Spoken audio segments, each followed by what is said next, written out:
So I'm beginning with a basic dal recipe. So coconut oil, a nice big blob. So I'm going to make this much dal, so 1 cup. That's normally, I think, for about 3 or 4 people. 3 people maybe. I quite like a fair amount of oil, or you can use ghee. So a bit of oil. Put on the heat, not too high because it can sort of really smoke and it makes the kitchen dirty, you know, it spreads oil all over the kitchen. And then start off with your mustard seed. I normally go for one teaspoon, maybe 1.5. No, I'll go for 1. So it's up to your taste really, but these are the basics. 1 teaspoon of mustard seed and a nice heaped teaspoon of cumin seeds. And then you just kind of want them to sit in the oil. If you've got a big saucepan like this, you've got to make sure that they kind of sit in the oil.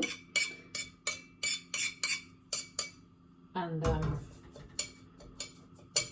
then they start to splutter. I might increase the heat a bit.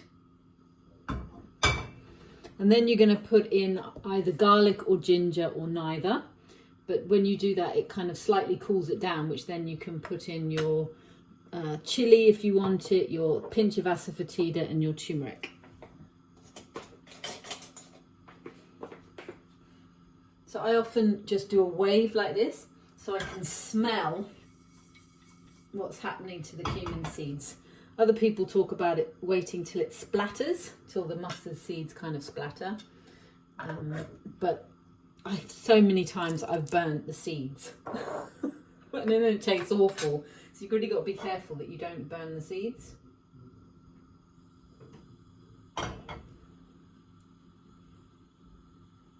Such a nice smell, the cumin. Sorry, the coconut oil smells so nice.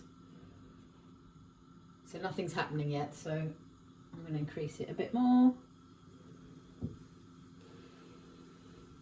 And in another saucepan I wash the lentils a few times. I've used red lentils, organic red lentils, but you could use other lentils. Okay, so now it's spluttering a little bit.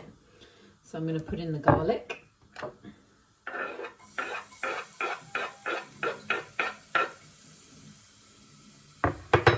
And sometimes if it really splutters, you can take it off the heat at that point and then put in about 1/2 teaspoon of turmeric, or maybe less even. Not much chili, maybe that much or a little bit more, but I don't really want a too hot one tonight. So, and then a little bit of asafoetida. And you get this lovely colour. You get this lovely colour of the chilli and the turmeric. And I'm going to keep it off the heat actually, because now I'm going to put in the tomatoes because I don't want it all to burn. And it's going to splatter a bit.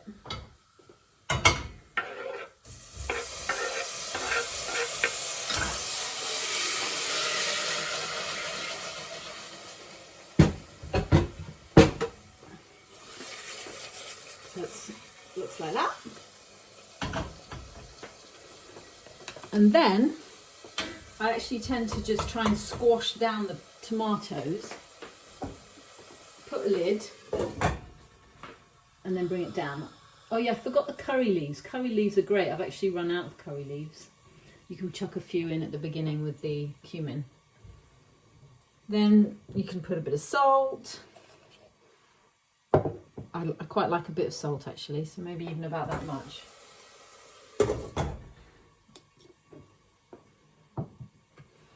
So I've turned the heat right down, and I'm now I always try and sort of squash it down a bit to try and move the process of cooking the tomatoes on, because you basically want it to be all nice and soft and juicy. And then you put in the dal. So I won't bore you with waiting for that to happen. You put in the dal. So you just put in the dal, swizzle it around, and then put in some water, maybe about that much over the dal, over the, water about that much over the dal, and bring it to the boil, simmer it, and that's about it really. And you can just have a squeeze of lemon juice at the end. So I tend to squeeze the lemon juice, and I sometimes put it in when I've finished cooking or even when I'm serving, because then you can add the lemon juice to taste. And you can also put a bit of garam masala at the very end, or some desiccated coconut instead if you wanted.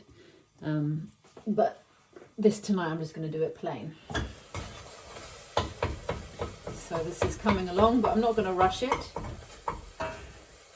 From what I understand in Ayurvedic cooking is shanti shanti, enjoy it and allow the food to be an offering to the people you love or to the divine. I reckon that's probably the best tip when it comes to any recipe really. So happy cooking. Bye.